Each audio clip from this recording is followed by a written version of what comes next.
Hi and welcome back. In this video we're going to look at how to run Python from our console. Sometimes we won't have access to PyCharm or, an IDE when we're running our Python programs because we'll be in, for example, a server, or we want to share a program with someone who doesn't have that IDE, and so forth. So it can be handy to be able to run our Python programs outside of any specific environment.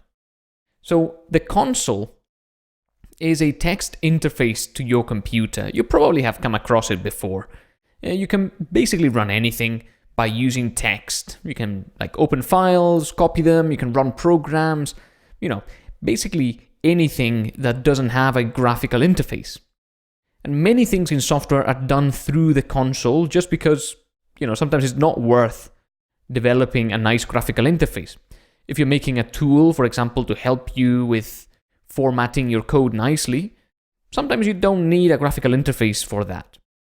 If you're accessing a database, you may want to only run the SQL commands and not necessarily have a graphical interface that goes with it. If you're writing code, sometimes you may not want a graphical interface to write your code with. Maybe a text editor is enough. There's many situations where there's just not a reason to have a nice graphical interface for something, so whoever developed that just made it into a text program. And those text programs normally run in a console. So in order to open a console in your computer, you can open cmd.exe on Windows. If you search for it, just type cmd.exe on the search bar or whatever else, depends on the Windows version you're using. I'm sure it will come up. It's a very popular thing in Windows. If you're using Mac, you want to open terminal.app. This is the app that Mac comes with in order to launch a console. And on Linux, you can open the terminal app. Any of these will give you essentially something that looks more or less like this. It'll be a black box with some text in it, and you can type some more text. Here's an example of typing Python in that console. When I type Python, what appears is some more text, and then 3 crocodile clips at the bottom, and there I can type some Python code. And this program here will immediately run the Python code I type, and essentially let me type Python code in real time and see the output of the code immediately.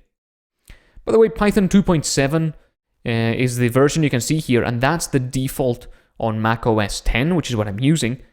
If you're using a different operating system, you may see a different number here.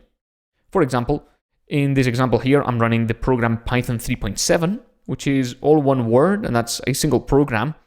And then you can see that that runs Python 3.7.0b1.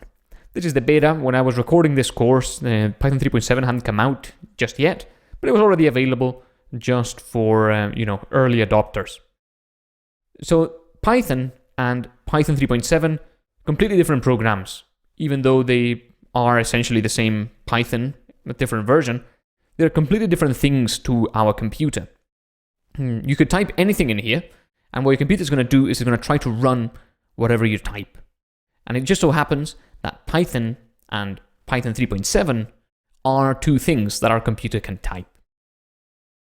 By the way, on Windows, this will only work if you checked add Python to path during the initial installation. But if you didn't, you can reinstall it and make sure to check it. And that's this little box over there. It may look slightly different in newer Python versions. Just make sure to check it, this box, when you see it if you're on Windows. Otherwise, it won't be added to the path and it won't work on your terminal or on your console. So what is the path? I've been talking about the path as something. And this is a global variable that your operating system uses to specify where to find programs that you may want to run. So when we type Python, that's a program. And if the program is inside a folder, and that folder is inside the path, then this will work. Your computer will be able to find the Python program, and it will be able to launch it. If it is not in a folder, which is in the path, it won't work. It will just tell you, we couldn't find this program. Here's an example of me running a program that was not found. I typed ngrok, which is another program, but I don't have it in my path, So it just said, command not found. My computer doesn't know what that is. You could have installed this program. You could have, downloaded this program. But if it's not inside a folder which is in your path, your computer won't be able to run it through the terminal. So that's important, okay? So you can see what's in your path by typing this on Mac OS X or on Linux. Just type echo $path, and it will tell you all the folders that are part of your path. Any program that you have inside any of these folders will be executable by you typing the program's name. As you can see, you've got something like /library/frameworks /python.framework/versions/3.7/bin. And then you've got a colon, and then the next folder begins. So you've got a few folders, or I've got a few folders in here, and as you can see, one of them is the binaries folder of Python 3.7, followed by, some Node version 8.5, followed by some Ruby thing. There's a few things here, a few folders, and whenever I type Python, what my computer is doing is it's going into this bin folder and it's checking if Python is there. If it isn't, then it moves over to the next folder, and then to the next one and so forth. And if it can't find it in any of them, it'll say command not found. Okay, so echo $path on Mac OS X or on Linux will tell you what's on your path.